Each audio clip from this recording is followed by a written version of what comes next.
We had this brilliant idea to start a video arcade because we really knew what games were popular. Yeah. And also we were video game experts at 14 and 15. And the reason we had to stop was because we went to the city to get a code variance, and you need to be 18 to sign, and we had never told our parents. And we already had a lease, we had games coming, and when the parents found out, they put a stop to it, which is a real bummer because it would have been very successful. Yeah. Well, I'm glad that wasn't the final barrier to success. But that was the first time that you worked together as brothers. And eventually that led to a company called Zip2. Right. I wonder if you wouldn't mind talking about Zip2. How did it come about? What was the idea? What was the whole process like for you? Sure. Well, and Kimball, do you want to start off, or should it? Well, I mean, I would start with the road trip. The road trip. Yeah. Yeah. Okay. So a year before, this is 94, Elon was working at some video game company in, there's a theme here. What? Yeah. I was actually I was doing two jobs. One was at a video game company that was ironically called Rocket Science. And then working on ultra capacitors during the day for electric cars. And so we went on a road trip from Silicon Valley to Philadelphia, and that was in 94, and we were both, I'm younger than Elon, but we were both finishing school at the same time, because I'm much smarter than him. Elon actually was doing a double major, so that's why. But anyway, so we ended up doing that, and we started with a network medical database. Remember that? Yeah. Well, there were a bunch of iterations, Yeah. but I think the thought in '95 was that the internet was going to be something really that fundamentally changed humanity. It was like humanity acquiring a nervous system. You know, previously people would communicate information almost by osmosis relative to how the internet works. You know, if you wanted to have access to a lot of information, like you'd go to like the Library of Congress, but unless you were physically where the books were, you didn't have access to that information. But with the internet, you could be anywhere in the world, and if you're connected to the internet, you have access to all the world's information. So it was really just like humanity was almost becoming like a superorganism with a nervous system. So we wanted to be part of, building some elements of that. And it was a funny time because it made so much sense to us, but we literally had a guy throw a Yellow Pages book at us. He was a very senior executive, and tell us, do you ever really think the internet is going to replace this? Yeah. And literally, and you're kind of looking at them going, this guy's screwed. Yeah. Yeah, he didn't, and people didn't know what the internet was. Yeah. Including in Silicon Valley. Yeah. Yeah. There was like something that universities and like the government used, and nobody was really doing anything on it, and you certainly couldn't make money. Yeah. Yeah. So Did you know that you were onto something right away, or did people just think you were crazy and pursuing some bizarre dream? When did it occur to you that Zip2 might be a success? Well, I mean, when we first started out, I think our ambitions were really quite low. It was really to make enough money to pay the rent. Yeah. We got a VC give us money. That was, yay! Yeah. We thought it was all over then.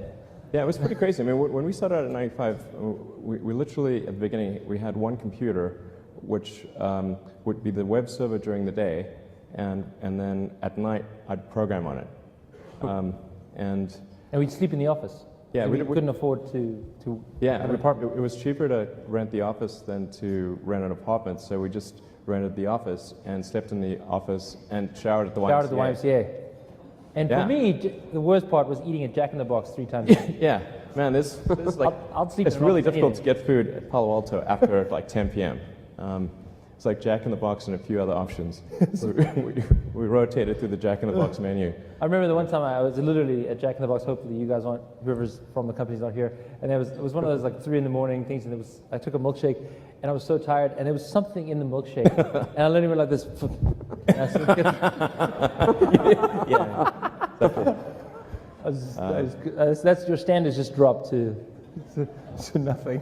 Yeah. So we're through the end of '95. Where that's essentially we're just sleeping in the office and chowing at the YMCA, and then around the end of '95 is when Netscape went public, and then whether or not somebody knew what the internet was, they knew that you could make money on the internet somehow, or even if it's only on the greater fool theory. So when we went and talked to venture capitalists in early '96, there was a much greater interest in what we were doing.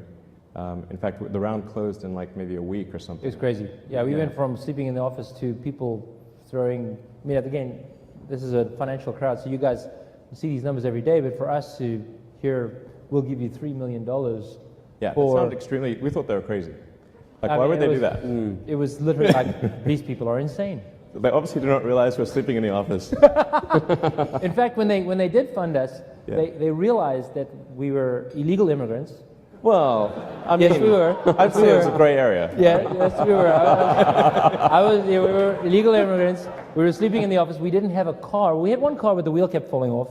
Well, actually, yeah, the wheel did actually fall off the car. Yes, exactly. And the venture capitalists actually bought us cars. Yeah, well, they gave us 40 grand. It was 40 grand to go buy cars, which was, at the time was more money than we'd ever seen. Yeah, and I bought I spent $35K on a Series 1 67 Jaguar E-Type. Which didn't drive, but he got what he wanted. Yeah, it looked really great by the side of the road. He got it. He was driving it home from the dealer, and it broke down, and he had to actually come to the house on a flatbed truck. Right. It didn't improve from there. I mean, it was really brutal. Should have kept the truck. Yeah.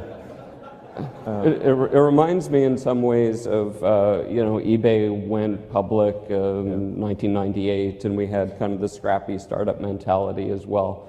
And the first time I ever saw Elon on TV was when you took delivery of a McLaren supercar. That's right. Yeah. Right. So presumably somewhere between sleeping on the floor of the office and the McLaren, something happened. Yeah. So at Zip2, we basically created software to help bring the media companies online. So it was sort of internet publishing software. It was the Yellow Pages, White Pages, maps and directions, that kind of thing. And we helped bring some of the major media companies online, or at least a portion of what their online presence was. And so we had as customers and investors, New York Times Company, Knight Ridder, Hearst, and most of the major media companies. And then in fact, the guy that threw the telephone book at us eventually became an investor. Yeah. Right. And then the company sold to Compaq for a little over $300 million. Yeah. Circa 1999, late 90s. Yeah, that's right. It was the deal was sort of struck late '98 and it concluded early '99. Yeah. And so then what happens to you guys? I mean, at that point you're 23, 24 years old, give or take, and you've gone from being barely able to pay the rent to having substantial resources. How did that influence your paths in what you did next? The way I like to think about it is I was like a dog in a cage getting beaten for 4 years, and then they let me out and here are all the T-bones you can eat. So it was a very weird experience, actually, because you don't think, I thought I was building that company for life, and then boom, they give you lots and lots of money in easy to carry bags, and it was totally surreal. And what did you do? So I went to New York. So I was done with Silicon Valley. I think technology is my brother's thing. He loves it, and I enjoy it too. But honestly, for me, food is what I've always been passionate since I was a kid. I was the cook in the family, and it's ironic. He's much thinner than I am. You know. It's true. I can eat anything. Although I'm finding out as you get older, it doesn't work out that way. Yeah. But no, so I went to New York and I learned to cook. I went to the, I was young and I figured, what else do you do when you have enough financial resources to do whatever you want? And I always wanted to learn to cook, so I enrolled in a cooking school, one of the top schools in the country in New York City, and had this incredible experience of cooking with some of the best, most talented chefs in the world. And it was a unique circumstance for me personally because I was there in New York during 9/11, and I graduated from cooking school just before 9/11, and I lived right by the World Trade Center, so I saw everything happen. It was a very big event in my life. But what the rare opportunity it gave me was the opportunity to cook for the firefighters. So I spent 6 weeks at ground zero cooking for the firefighters, and that's when I I always loved food, but my passion for community and connecting people to each other through food was just I literally couldn't even describe how incredible this experience was. And so I came out of that with a very strong intention to start a restaurant. And having been part of a company that just sold for $300 million and investing in PayPal, which at the time was worth billions of dollars, doing a restaurant was a weird decision, but for me it was the right decision.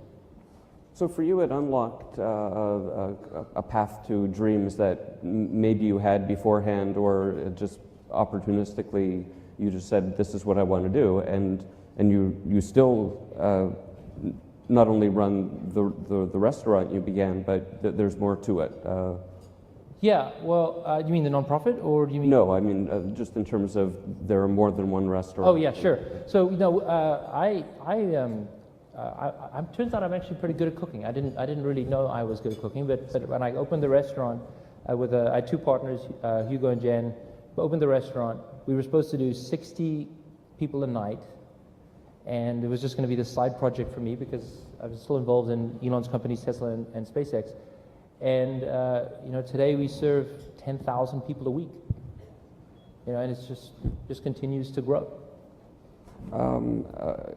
Elon, for you, Zip2 happened, you sold it, and and bought the McLaren, yeah.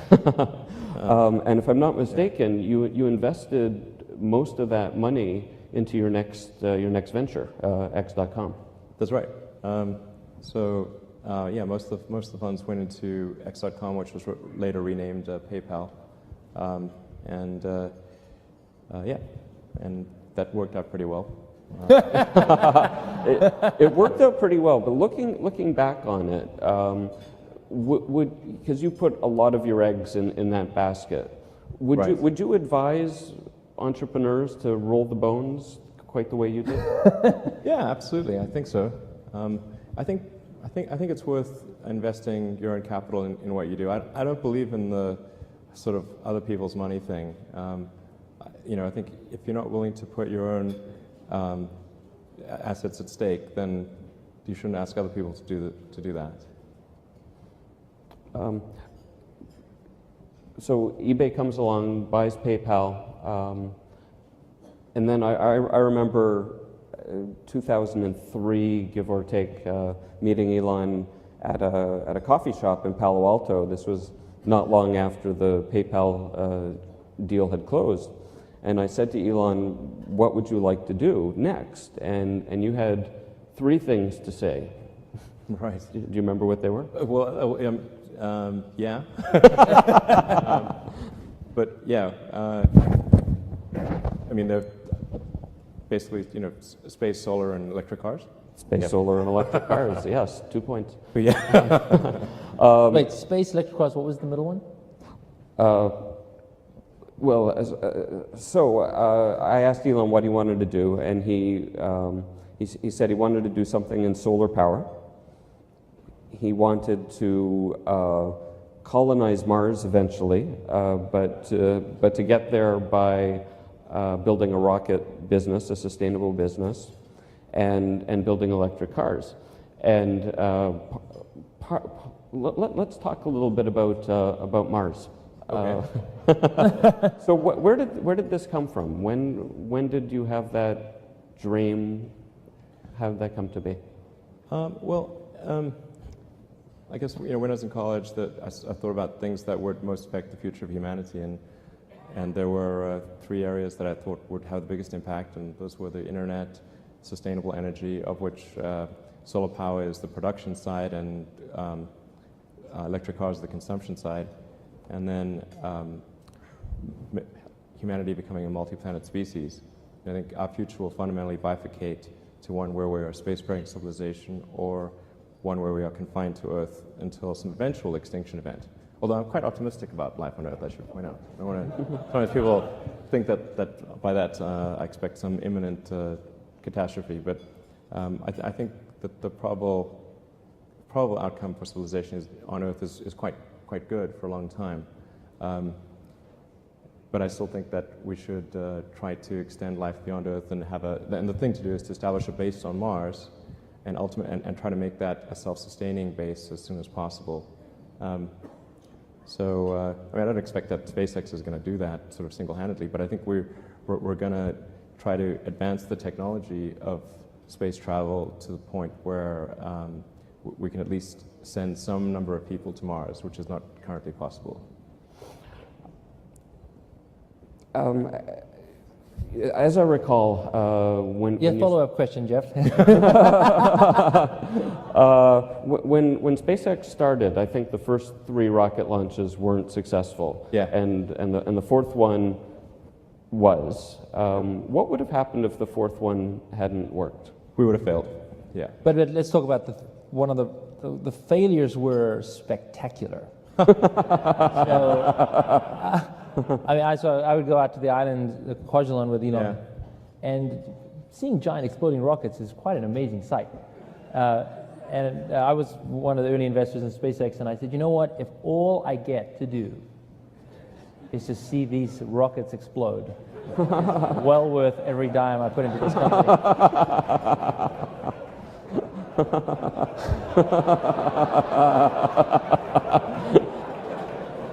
There's something to be said about brotherly support.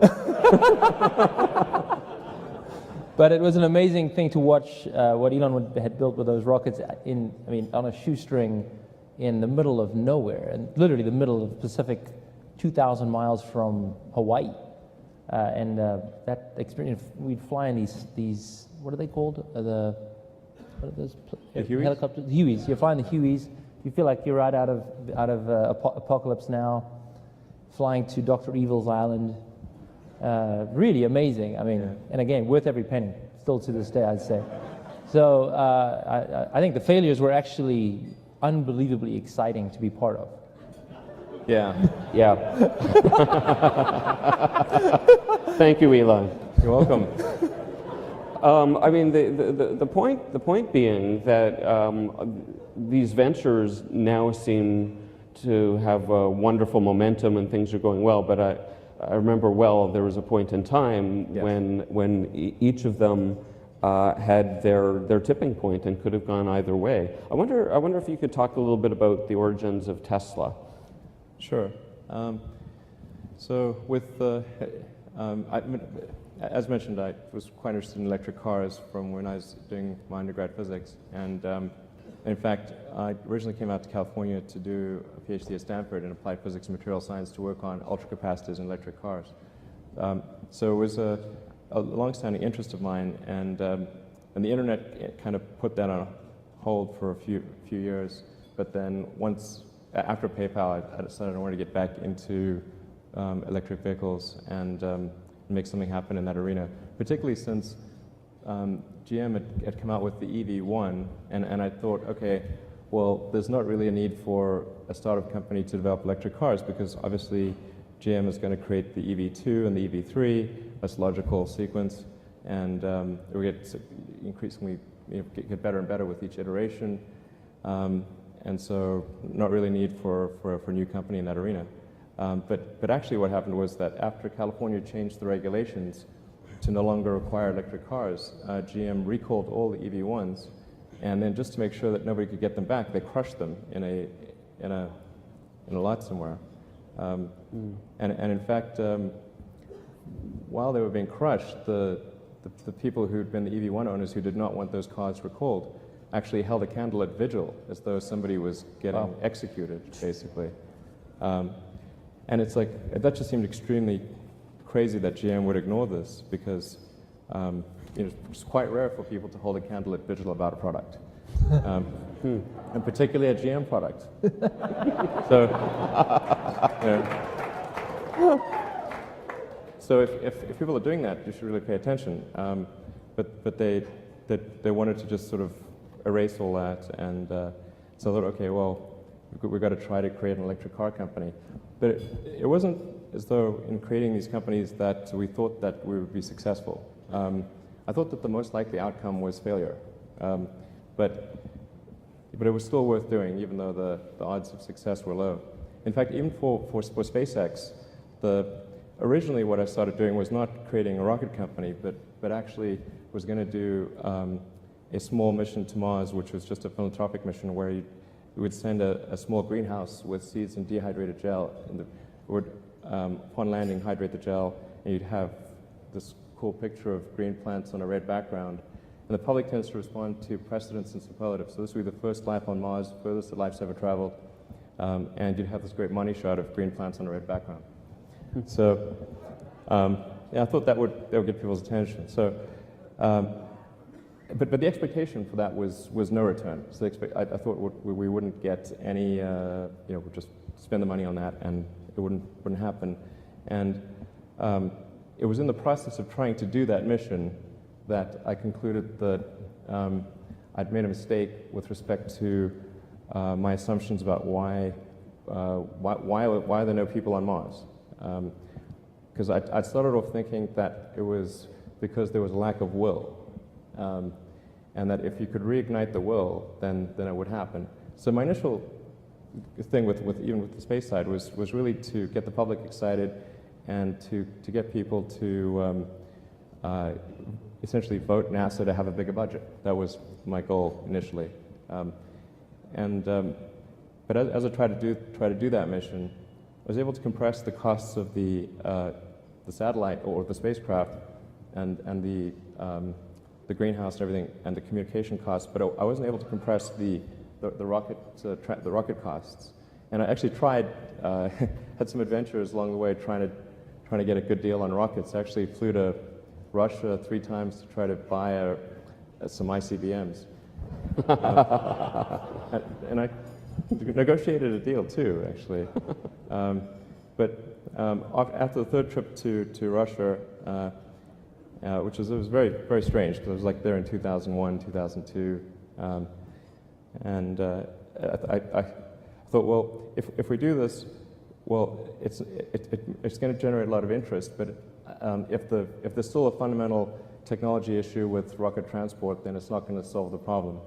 So I decided that it was not a question of will, it was a question of way. And if people thought there was a way to do it without it fundamentally affecting their standard of living, then they would support such an endeavor, particularly in the United States, which the United States is a nation of explorers. I mean, it's a distillation of the human spirit of exploration. People came here from other places, and so I think that exploratory spirit is actually very strong. But people need to know that it's possible, this can be done without materially affecting their standard of living. So, I mean, what you've accomplished is amazing. Between linking up with the space station on launches and the Model S winning Car of the Year and being just a phenomenon. But a good, yes. I mean, it's amazing. It's amazing, and we'll come back and talk about Solar City in a second. But you mentioned gardens, and I think that's a natural segue. We're surrounded by some beautiful gardens here on stage. Yeah, an opportunity. Seriously, let me say this to you. If you're going to come to Europe with Tesla, we will compete with the best. Okay. So if you're going to do that, you give us a chance. We'll give you Absolutely. a fair hearing, and our workers will not let you down, believe you me. All right. There you go. Okay, let's keep that between ourselves. I just want to also could we get some water up here? I don't want our guests to die of dehydration before we get to the end of our session here, but if we can get some water on stage. But I just want to go back, Elon, to your years growing up when obviously 12 years old, I think you sold your first video game that you had programmed. Yeah. But at what point in your teenage years was there a light bulb moment where you said, I really do want to change the world? Teenage years, maybe I was probably like 21 or something like that. So it was like a little beyond teenage years. I mean, when I was a teenager, I didn't really know what I was going to do. I liked playing video games and I liked writing software, and so I thought, well, maybe I'll professionally write video game software. That seemed like a pretty fun thing. And then when I was in college, I just started thinking about, well, what's going to most affect the world? And there were actually I thought there were 5 things that I thought would most affect the world, 3 of which I thought would definitely be positive things to solve, 2 of which are a slight question mark. And then as it turned out, I was able to get involved in all 3 of those things, being the internet, sustainable energy, and space. Now, obviously, you revolutionized online payments, but after PayPal, other innovators might have moved on into the same area to have another success. You chose a completely different set of challenges to address. I mean, space. What was the thinking there? Why did you just follow your money back into online commerce, for example? I guess the thing that motivated me there was that I kept expecting that there'd be a manned mission to Mars. That was the continuation of the dream of Apollo. We went to the moon, then there was supposed to be a base on the moon, there were supposed to be space hotels, there were going to be human missions to Mars. And year after year, that stuff didn't happen. And at first I thought, well, maybe people have lost the will to do that. And I sort of came up with this idea to do a mission to Mars to kind of get people excited about that stuff again. But I came to the conclusion that I was actually wrong about that assumption. And there's plenty of will. And it's really about making sure that there's a way. If people think there's a way to do it without bankrupting the economy, I think there's plenty of will. And so that started SpaceX to try to improve rocket technology and just to do as much as we can to advance that towards eventually, I'm not saying we'll take people to Mars, but we want to try to move things forward as much as possible. What I'm fascinated by was you started out to try to get people excited again in space, and then you ended up with this fact. There are only 4 entities that have ever sent a space capsule into space and brought it back: US, Russia, China, Elon Musk. Yeah.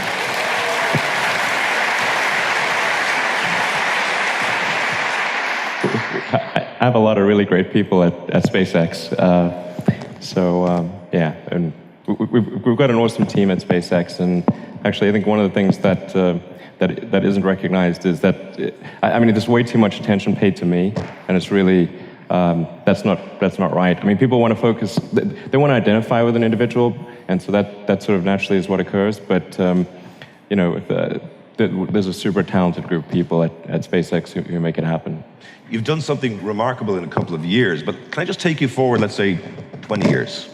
In your mind, what is your vision for humanity in 20 years' time, and particularly about space exploration? Well, I think the thing that would be really great is to have a base on Mars, and to ultimately and be making steady progress towards having it be a self-sustaining civilization on Mars.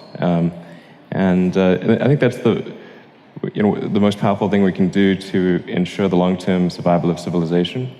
And it's just a very exciting future, I think. If you imagine a future where we're out there exploring the stars, and we're a multi-planet species, the scope and scale of society is that much greater. I find that sort of view of the future really exciting and inspiring. And there need to be things that are inspiring. There are lots of problems on Earth, and we'll always have problems on Earth. But there also need to be things that are inspiring, that make you want to get out of bed in the morning. And having a bright future in space, I think, is one of those things. I just want to touch on something that isn't talked about as much, especially about how Elon got there, is that founders and entrepreneurs have to have the ability to face death in the face, right in the face, and survive. To be able to start a company and not give up and put everything you have, your heart and soul, into that company to bring it to life. And one of the things that Elon did with both his companies is an incredible example of that in terms of what you did in 2008, 2009. If you could touch on that and tell that story, I think it's so inspiring, and it really exemplifies what it means to be a founder. Sure, I can maybe give the short account of that time. And things were very, very tough in that 2007, 8, and 9 period, and even sort of the first half of 2010. And the low point was late 2008, because the first 3 launches of the rocket at SpaceX, that didn't work. We had 3 failures in a row. And when I started the company, I thought, you know, I'll make sure there's enough capital for 3 launches.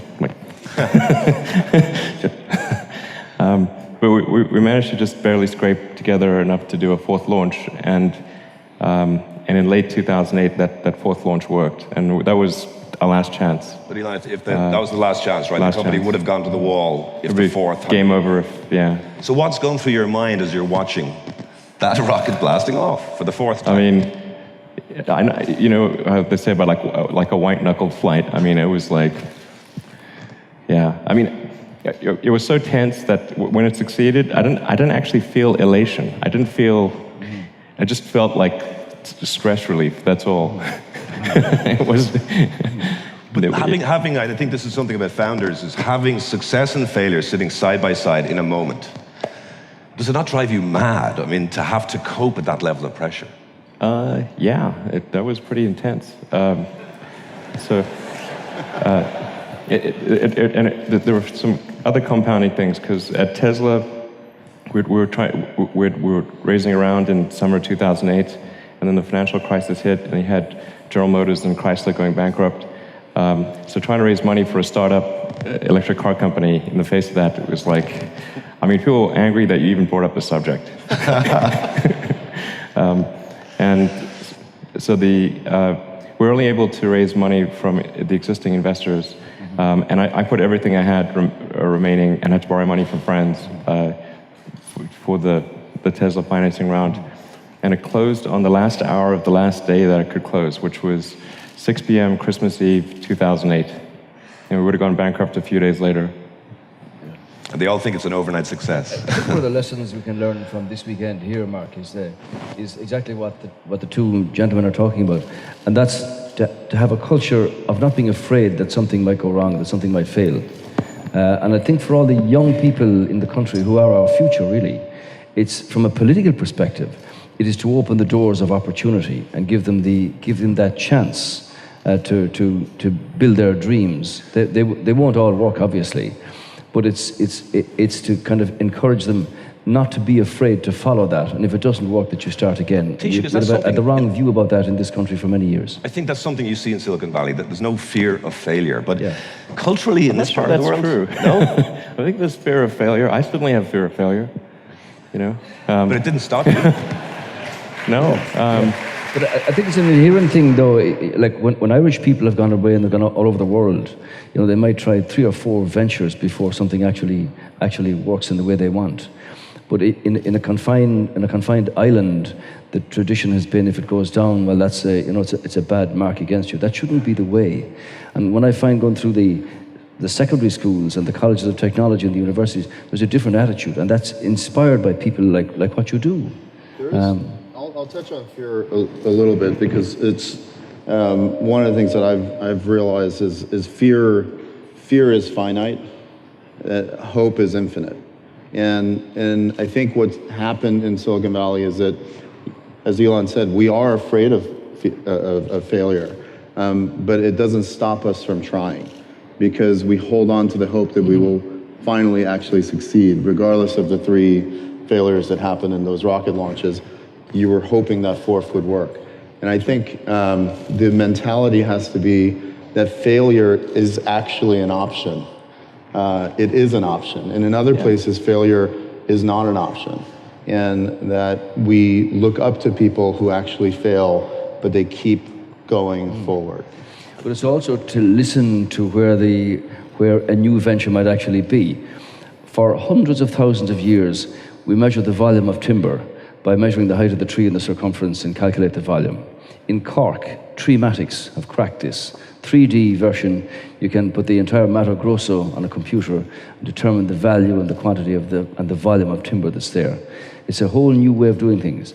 Why is it that it's taken Elon, after 50 years of analysis on space travel, to be able to define and make a reusable rocket?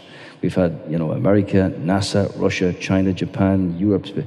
Here's one that flies and comes back down and is usable again in a few hours. And as he said himself, it cuts the cost by over 100-fold, which is incredible. Can I ask a question? It seems to me that in many ways, Elon, you relish the status of outsider. I think you're talking about how you're fighting to get this program, the space program, together, and you said it was like a little child wrestling sumo wrestlers. And I thought it was a great image of you as an outsider. Is there a sense that may come from an immigrant experience? So, the Irish immigrants went over, they fought against an elite in the United States. Both of you guys have been born in other countries. Is that a factor in a lot of the great innovators of our generation? Well, I wouldn't say that I relish being an outsider. I really just, I'm agnostic as to whether it's sort of outsider or insider.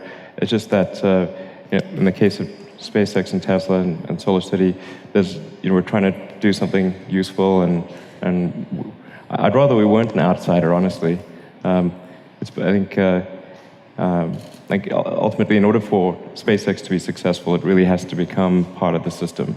It can't be an outsider for forever.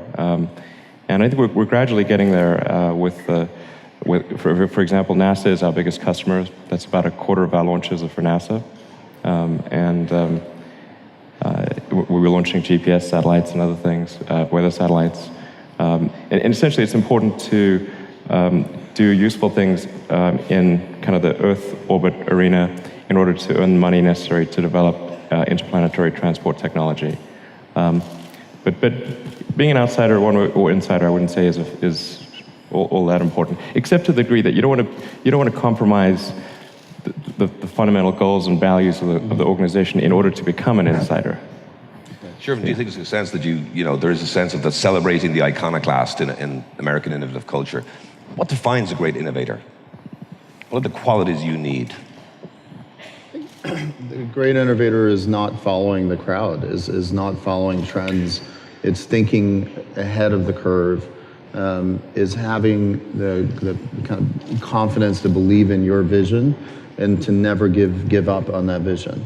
The greatest innovators that I've seen in my life, and I've been blessed to work with from Travis onwards and friends like Elon and seeing what they accomplish, what you notice in them is that they have an opinion.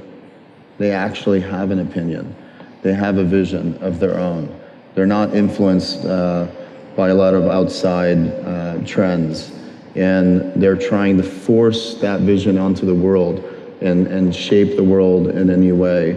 And they have the courage to confront any of the fears that they might have in the path to make that vision come true. Let's pretend Elon's not here for a moment. I know you're a very good friend of his.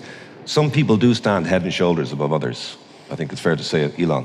What makes somebody like Elon Musk special, different, better? I think it's much of what I said is that ability to say, I believe in this and I'm willing to put everything I have on the line. It's something that I've seen many entrepreneurs that I've been able to be blessed to invest in do. It's something that I've had to do in my own life, is be able to say, here's everything I have and I'm putting it all on the table. And if you're not willing to risk everything, to again, face your fears, if you're not willing to do that, if you don't have the courage to do that, you can't stand up high and be someone that people can look up to and say, that's how I would love to live my life, both professionally and personally. Marco, I would say it's driven by the power of imagination. It was Einstein who said that imagination is the greatest force because it encircles the entire sphere. And for somebody like Elon to imagine something that's going to be different, and to have the conviction and the belief to actually follow it through, despite the naysayers or the cynicism, it is about making decisive moves and have the courage to follow that imaginative force, out of which may come success and may not, like his Christmas Eve in 28. But it happened.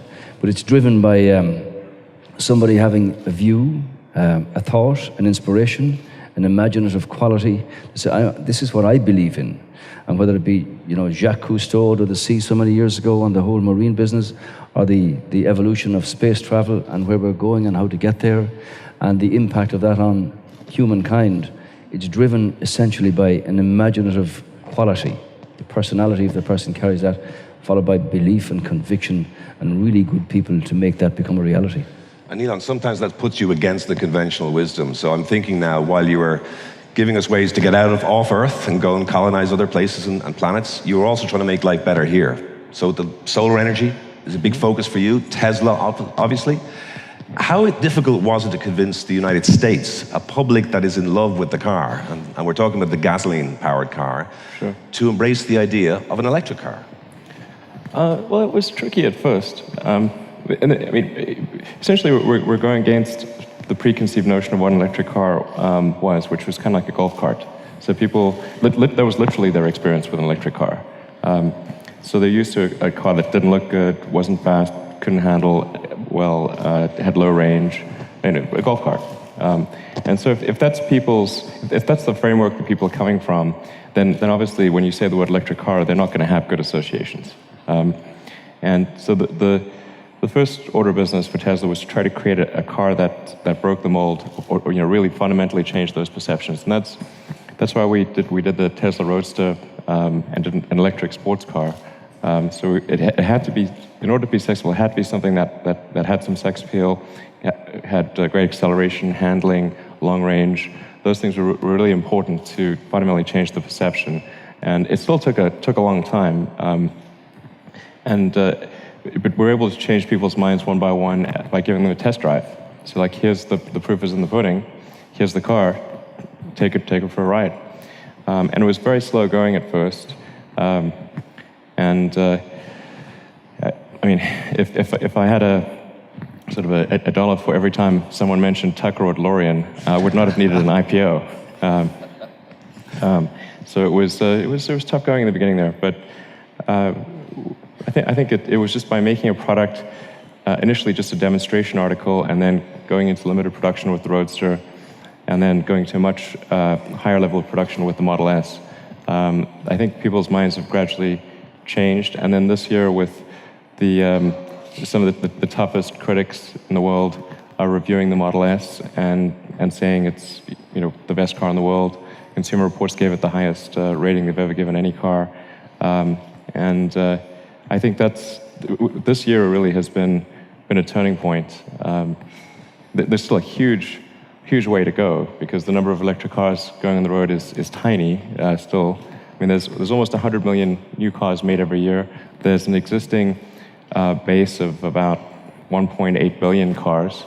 So even if all cars were electric, all new cars made were electric tomorrow, it would still take on the order of 20 years to replace the fleet. That car will sell very well in Ireland. I hope so. There's one for everyone in the audience, by the way. That only works if you're actually Irish and know the Late Show here. But when I hear you talking about the Tesla, it resonates with me what Steve Jobs used to talk about with the iPhone. The sense of intimacy with this, not just a product. And I've heard someone say that the Tesla will have the impact on personal transport that the iPhone had on telecommunications. Well, it's kind of to say that. The iPhone was a really great invention. I do think, just being something that Steve Jobs was that I think was quite admirable was he was ultra product focused, like down to the little details, and he and the other people at Apple would really try hard to have these, both at a high level and a small level, these delightful things happen. So the product was just made you happy, and that's that's what we try to do with the Model S, is just every little detail that we can think of to really bring joy to the owner of the car. That's what we want to do. And when can we expect it on the roads of places like Ireland or this part of the world? Well, we should have the right-hand drive version in production in March. So I would imagine late March, April, that time frame. I hope there's many people who will buy it in Ireland. It would be great. And listen, I can't ask you to come to Ireland and not give a bit of advice, perhaps, to the Taoiseach. I was tweeting out this week saying, anyone got some good questions? It was a great question from somebody which said, Elon Musk, if you were the Taoiseach of Ireland, could you give us 3 pointers of what you would do to make us, put us there on the digital frontier? The digital frontier, okay. Well, I haven't really thought about digital stuff for a while, but... Any frontier. Any frontier.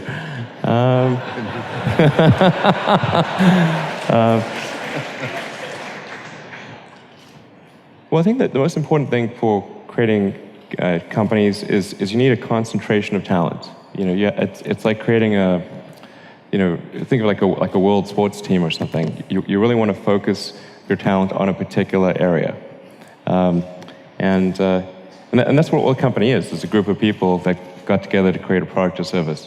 So in order to have a great company, you've got to focus your energies on a particular area, and then make sure that from a regulatory standpoint, and from in terms of regulations and taxation and government support, that it's there for startup companies, and that it goes from startup all the way through the medium phase of the company. Because where most companies tend to not make it is not so much at that very beginning stage, it's that intermediate stage. So they'll can they sort of reach escape velocity as a company? And when a new company is formed and you're going up against established, big established companies, you're trying to build some kind of credibility, and it's incredibly important that companies are nurtured through that phase. I mean, it's just like a little sapling growing in a redwood forest. You've got these giant companies. If you don't get a little bit of sunlight and nutrition, it's game over. That's an important piece of advice, actually. As a small country, we don't have the resources to, spend on all the things that you might like to follow through. So we've looked at the areas where Ireland could concentrate on, like big data or logistics or whatever. And one of the things that is growing in importance here, Elon, is the capacity of many firms to mentor smaller firms and newer entrepreneurs coming through, to give the benefit of my experience, let's look at where you're headed. And there's a lot of that going on. I think it's very true to say that the more you get them together, the more the challenge and the results actually come from that. And if you ally that to a sort of an openness to say, look, we're going to give you the opportunity to have a go at this. If it works, great. If it doesn't, we're going to start again. I think that's where the future. We have the best demographics of any country in Europe for the next 25 years. When President Clinton was here, he said, all these young people, they're actually going to short circuit the rigors that so many other countries had to go through coming out of a recession. So it's in there. There's certainly real potential, and I thank you for that. And if you're sending that spacecraft off to Mars, I have a few people I could put on it for you as well. Maybe they could send it from Shannon. We could actually get SpaceX to Shannon. That was another suggestion I had from the Twitter machine. Well, listen, this man, either of you are welcome here anytime. You've done very well so far. Elon, we're a different kind of people. Personality of our people has been all around the world for centuries. We're open, pragmatic, work very hard, not afraid of that. And I think the young talent you have in the country, really, the essence of it was here all week, speaks for itself about their imaginative capacity to change the world and create the future. And anything we can do as a sort of a catalyst for that is our responsibility to open those doors and let them follow their dreams and build them through to reality, as you have done and will do for the future. Yeah, and absolutely. No, I was trying to think of, is there anything, what useful things can I say? I'm trying to say something that isn't just sort of a bland platitude. I think if for technology companies, you need engineers. So to the degree that there can be encouragement of that course of study at Irish universities, I think that would be really, really powerful. Maybe like maybe engineering could be like tuition free or something like that. You know, so. What do you think, Taoiseach?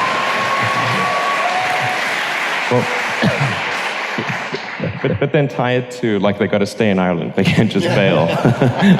So it's like free engineering tuition, but you got to like hang out. You know, you got to create your company here. I guess that's the kind of thing that I think would be effective for creating technology companies. What do you think, Taoiseach? Well, I think the whole area of third and fourth level education is changing. The relationship between lecturers and teachers is going to change because the student now has so much capacity in terms of drawing down data that they get swamped with it completely. So lecturers are going to be different kinds of mentors, drivers, indicators of where pupils' talent really lies. I think that's all going to change in the next decade with the MOOCs and the capacity of universities and colleges of technology with online courses that can be done worldwide. Lecturers aren't speaking anymore to 45 students, it could be 45 million students. And I think that's where the next big change is actually coming. But it's creativity and all of that makes the difference. Sure. We do need technicians coming from our colleges of technology. We do need engineers coming from our universities, and ally that to the world of academia and business, and you've got a thriving potential, put it that way. Sure. I'll add one more idea to Elon's. In the U.S., we co-founded something called the Startup Visa Act and started the visa movement with Dave McClure and a number of other entrepreneurs and VCs. And the idea was really to expedite the ability for entrepreneurs to immigrate to America. And the thing about Ireland is Ireland has one of the greatest people in the world and one of the greatest cultures, one of the greatest brands.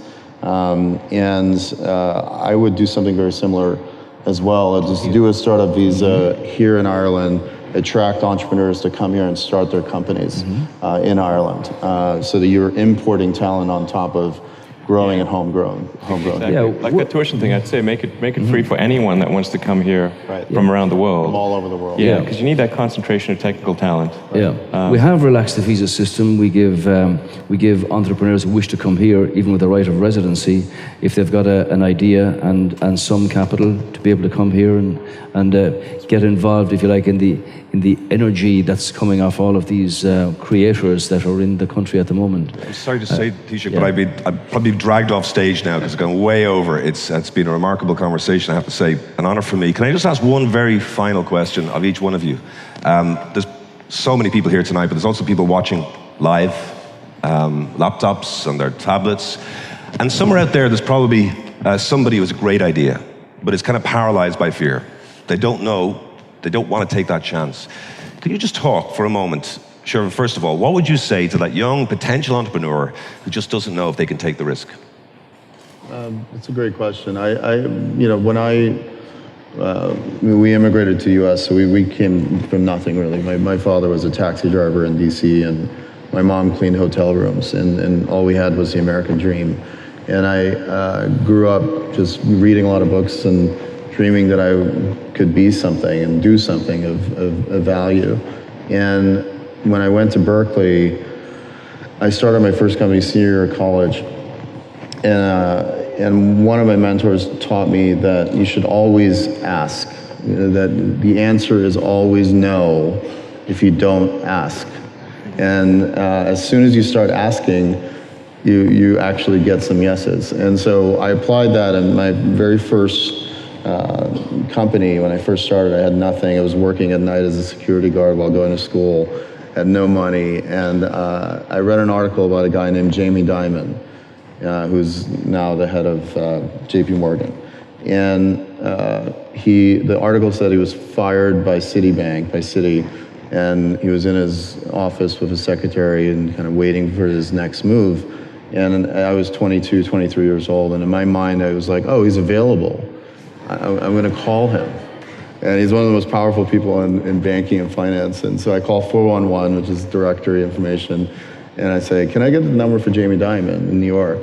And they connect the call, and it rings. And I go, may I speak to Jamie Dimon? And someone answers, and the voice says, this is him. And I'm like, oh shit, sorry. Sorry. He's never heard that word before. I heard that before. And I go, so I knew I had like 60 seconds. I had to face my fear. And I said, you know, Mr. Diamond, my name is Shervin. I have this dream for this company. And after a couple minutes of listening to me, he says, that sounds really good. Come up to New York, we'll have dinner. And I did that, and he wrote one of my first checks as an angel investor, and that changed my whole life. If I hadn't made that call, or if I hadn't flown to Ireland to meet with Travis on Uber, those pivotal moments, you just gotta make that call, get on that plane. You know what's happening now? Everyone's looking for your phone number so that they can give you directory 411. Elon, can I ask you about that one message to that potential entrepreneur waiting to make the jump?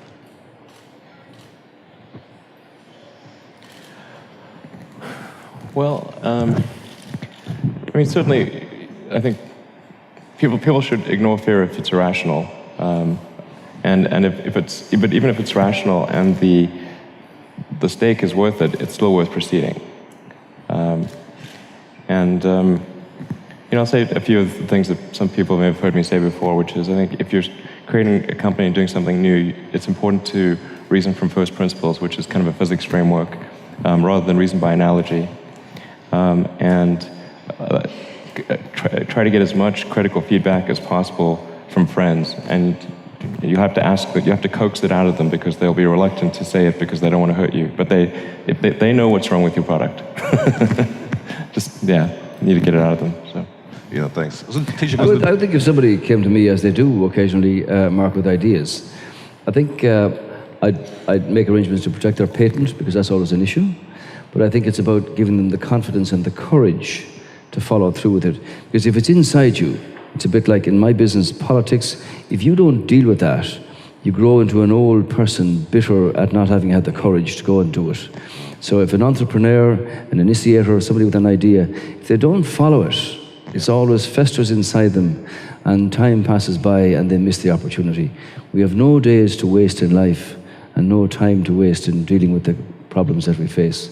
So it's about confidence and courage and giving people the opportunity to follow their dreams. I'm going to have to leave that as the last word, Taoiseach. And I want to say, I remember being told the Samuel Beckett line, that great line, he said, ever tried, ever failed, no matter. Try again, fail better. And that's what sort of keeps me going, I suppose, in many ways. So that's it for us. I just want to say what an absolute privilege it has been, on your behalf as well, to welcome Shervin and to Taoiseach and Elon Musk. Thank you so much for your time, your insight. And I think before we go, I think Paddy's going to come back up. And before he comes up, I actually chaired the first Web Summit 3-4 years ago. And by God, has it come on. And I just want to say that a huge round of applause to Paddy Cosgrave and the team of the Web Summit for doing this.